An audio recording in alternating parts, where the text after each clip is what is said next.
All right, we're in 9-6A Dixie, and if you know anything about 9-6A from last year, it came down to one game that both of us were at, Sachse and Wylie East, and I kind of have a feeling it's going to come down to that game again this year. I do think, Ward, it's going to come down to Wylie East versus Sachse for the championship again. And I think this is a very pivotal year for the Wylie East Raiders because if you look at the tea leaves, Ward, and you know you and I like to look at the tea leaves, I think we're seeing a lot of growth in the North. It's a realignment year. We're seeing a lot of growth in the North. Garland schools are getting smaller and smaller. I think they might start dropping their schools down to 5A starting Yeah, next year. I think this is Wiley's last year to potentially be with the Garland schools. So this is where Wylie East has to show us they have built a program. They have made it past the first round the last couple of years, but they had 2 3-year starters last year, Ward. They're gone. So we're about to see the strength of the Wylie East program. Now they got some important cogs coming back. They got Amarian Porter coming back who had 1,000 yards last year. He had 12 touchdowns. He has great vision, great height. He can go up and high point the ball. He is a great weapon. And his brother, Amir Porter, also is a really good wide receiver with 400 yards and 3 touchdowns. But who's going to throw them the ball, Ward? It's a big it's true. question. They were going to see John Connolly throwing the ball. I heard they lost a player that they had in JV that they thought might end up being the starter. Ended up transferring out. So Wiley East has some quarterback questions, and I think they have some really good defensive players. But last year, what I think one of the hidden strengths of their team, as you saw in that Sachse Wiley East game, it was a 20-18 game. You don't think of defense when you think of Sachse and Wiley East, but that game was a very defensive game. So they're going to have to figure out can their defense reload as well. They got Nash Chapman coming back. They got Michael Apara, Noah Janshego, and Ruke Uruvawedegare. My Say that man, 5 times fast, Ward. He's that's my man, preparation. and I think he's going to be a big part of the Wiley East defense this year. But I think Wiley East, I trust the program. I trust Coach King. I trust what they're building over there. So I'm going to give Wiley East the early nod. I've got them as my number 1 team in 9-6A, which might be a little bit disrespectful to our friends if you go down Highway 78. Sachs, like, Yeah, hey, what about us? What have we done to deserve your hate?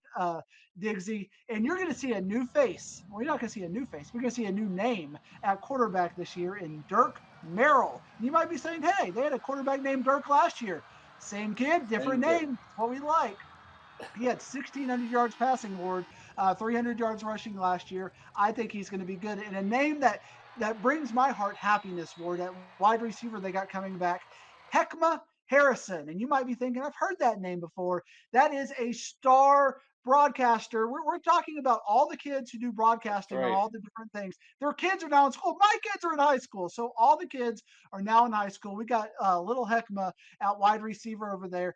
And the thing that I've always been impressed about with Sachse is they are defensive line university. They got two really good defensive linemen coming back in Trayson Haley and Nico Wards. Their defensive line is going to probably be the best defensive unit in this district. So I think Sachse is going to be really good. I just don't know if they have the depth. I see a lot of holes when I'm looking at what they've got coming back. I see a lot more for Wiley East coming back. So I'm going to give Wiley East the edge. I got Sachse at number 2. But I think there's a big drop off. I think there's a big drop off from 2 to the rest of the district, and I think there's a lot of things in play.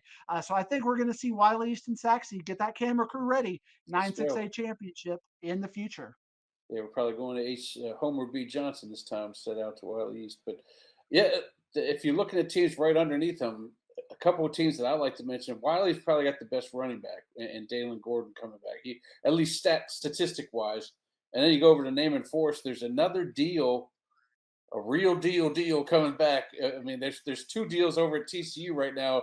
Mammoth on the offensive and defensive lines, but you take a look at Braylon Deal. He's a heck of a two-way player himself. Yeah, I feel like Naaman Forest has stayed relevant because of family members. Because if you also Yeah, look at what they coming back, you see the Paralis family that's right. represented. You got Coach Paralis over there. You know, he's like, I'm going to do this myself if I have to inside high school sports. We're going to do it. But you talk about Dalen Gordon, and as a sophomore, he was just absolutely sensational.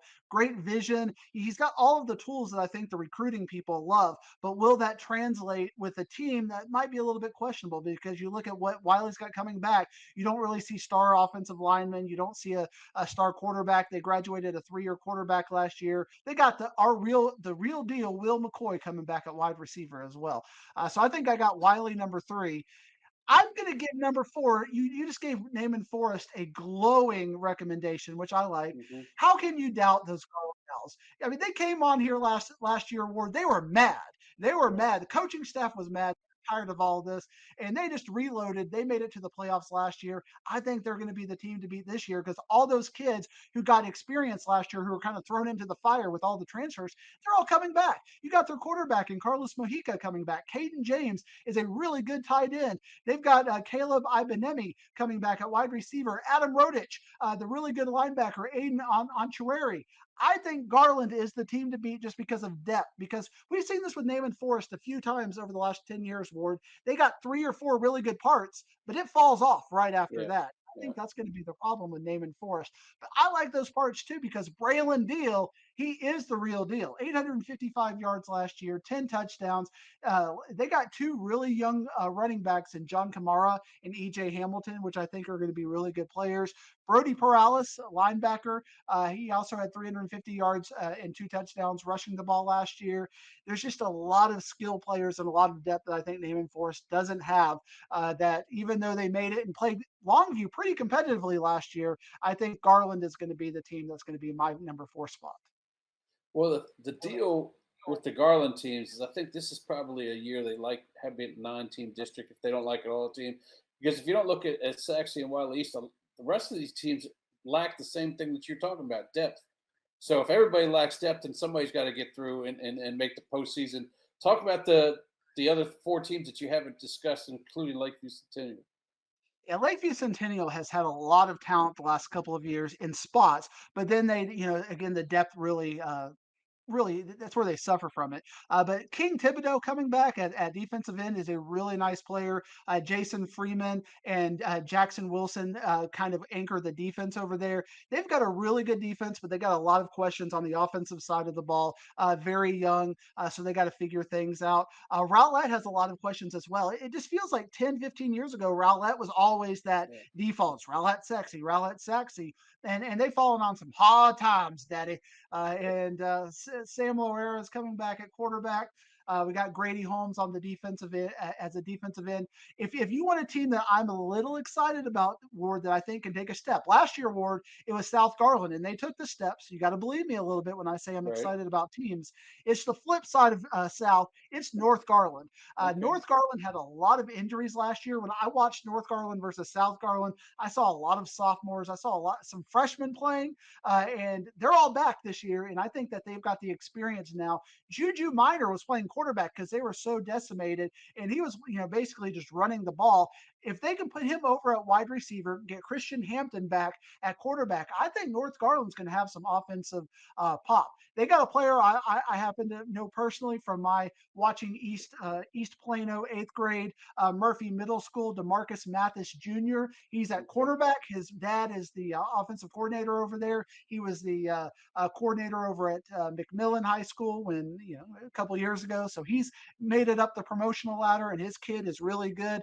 Prosper Chiwuku, the strong safety. North Garland has some really good pieces. So if they can establish some depth, I know they've got good coaching. When you got Coach Mathis over there, I know he's a good coach because I've seen him Yeah. make East Plano into a better place. I think North Garland is a team that can take a step up and potentially, if things go right, if Garland and Naaman Forest, don't really get settled in, I think North Garland could steal a playoff spot this year. They're kind of my dark horse. I'm not going to pick them to make the playoffs, Right. Ward, but they got to earn it. That's the thing here on the district breakdown. You got to earn it. They haven't earned it yet, but I think that they're a team to watch. And then South Garland, they lost their coach. They lost they had very senior heavy. They got some wins last year, Ward, so we're proud of them, but I think they're going to take a step back this year. Aaron Cardenas is the name to watch on that linebacker core for South Garland. All right. We'll finish this off with 1 through 9. Number 1, I've got your Wylie East Raiders. Number 2, Sachse. Number 3, Wylie. Number 4, Garland. Number 5, Naaman Forest. 6, Lakeview Centennial. 7, Rowlett. 8, but trending upward, North Garland. And 9, South Garland.